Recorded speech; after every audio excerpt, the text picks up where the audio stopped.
Jailer அதாவது 2023வது வருடத்தில் மிகப்பெரிய கலெக்ஷனான ஒரு படம் அப்படிங்கிற பேரை வாங்கியிருக்கு. இதில் மாற்று கருத்தும் இருக்குன்னு சொல்லுவாங்க. விஜய் ரசிகர்கள் இந்த வருடம் வந்து லியோ படம் தான் அதிக கலெக்ஷன் அப்படின்லாம் சொல்கிறாங்க. ஸோ இதில் 2 படங்களில் எந்த படம் வந்து ஹையஸ்ட் அப்படிங்கிறது சம்மந்தப்பட்ட 2 தயாரிப்பு நிறுவனங்களுக்கு மட்டும்தான் வெளிச்சம். ஸோ அதை தாண்டி ஜெயிலர் ஒரு மிகப்பெரிய வெற்றி படம். அந்த வெற்றிக்கு நம்ம இயக்குனர் நெல்சன் அவர்கள் எந்த அளவுக்கு கடுமையாக உழைச்சிருந்தார், பீஸ்ட் தோல்வியால் எப்படியெல்லாம் அவரை வந்து பயங்கரமாக ட்ரோல் பண்ணாங்க, அவமானப்படுத்துனாங்க அப்படிங்கிறத பார்த்தோம். ஸோ அந்த வெறியெல்லாம் ஒட்டு மொத்தமாக சேர்த்து வச்சு பார்த்திங்கன்னா அந்த படத்தை வந்து வெற்றி படமாக கொடுத்தாரு. இப்போது அந்த படத்தின் வெற்றிக்கு மிக முக்கிய காரணம் நம்ம எல்லாருக்கும் தெரியும். ஒரு படத்துக்கு வில்லன் கேரக்டர் மட்டும் ரொம்ப ஸ்ட்ராங்காக அமைஞ்சிட்டா அந்த படம் வந்து பாதி படம் சக்ஸஸ். அதே வில்லன் கேரக்டரு கொஞ்சம் காமிக்கலாகவும் மிரட்டலும் கலந்து இருந்தால் பார்த்திங்கன்னா அந்த படம் அதை விட தாறுமாறு ஹிட் அப்படின்னு. அதற்கு தான் நம்ம ஜெயிலர் வந்து உதாரணம். வர்மா அப்படிங்கிற கேரக்டர் நடிச்சிருந்த விநாயகம் வந்து மிரட்டி எடுத்துட்டாரு. ரஜினிக்கே வந்து பார்த்திங்கன்னா தண்ணி காட்டினார் அப்படின்னு தான் சொல்லணும். ஸோ அப்பேற்பட்ட அந்த விநாயகம் கேரக்டரு ஜெயிலர் முதல் பாகத்தில் இறந்துடும். இப்போது நமக்கே தெரியும் ஜெயிலர் 2ஆம் பாகம் ஸ்டார்ட் ஆகிடுச்சு.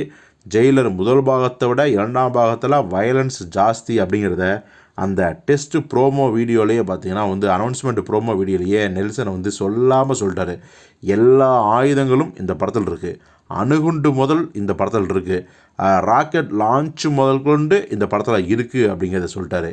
சரி, இதெல்லாம் இருந்தாலும் கூட வில்லன் கேரக்டர் ஸ்ட்ராங்காக இருந்தால் தானே அந்த படம் வந்து எடுபடும் அப்படின்னு கேட்டால் உண்மைதான். இந்த படத்தில் வில்லனாக நடிக்கிறதுக்கு யாரை அப்ரோச் பண்ணலாம் அப்படிங்கும்போது அவங்க 2 பேரை ஃபிக்ஸ் பண்ணி வச்சிட்டாங்க. ஒருத்தர் நம்ம எல்லாருக்கும் தெரிஞ்சவர், அந்த நம்ம ஏற்கனவே சொன்ன மாதிரி ஒரு வில்லன் கேரக்டர்னால் அந்த வில்லன் கேரக்டர் மிரட்டலாக இருந்தால் படம் சூப்பர் ஹிட்டு, மிரட்டலாகவும் கொஞ்சம் நகைச்சுவாகவும் இருந்தால் அந்த படம் தாறுமாறு ஹிட் ஆகணும். உதாரணத்துக்கு கில்லியில் பிரகாஷ்ராஜை சொல்லலாம், இதே ஜெயிலரில் விநாயகத்தை சொல்லலாம்.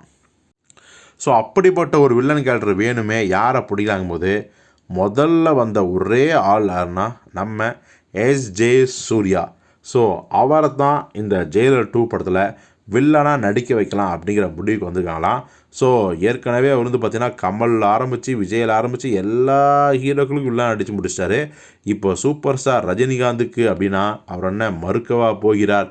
ஸோ கண்டிப்பாக இந்த ஜெயிலர் 2 படத்தில் வில்லனாக எஸ்ஜே சூர்யா அவர்கள் மிரட்ட போகிறாரு.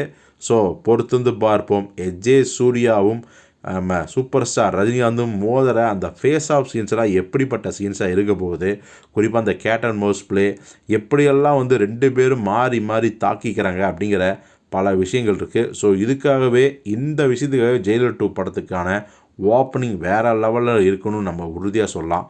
இப்போ நீங்கள் சொல்லுங்கள், Rajini versus SJ Suriya, super star versus நடிப்பின் அரக்கன், இந்த காம்போ எப்படியெல்லாம் நீங்கள் எதிர்பார்க்குறீங்க அப்படின்னு.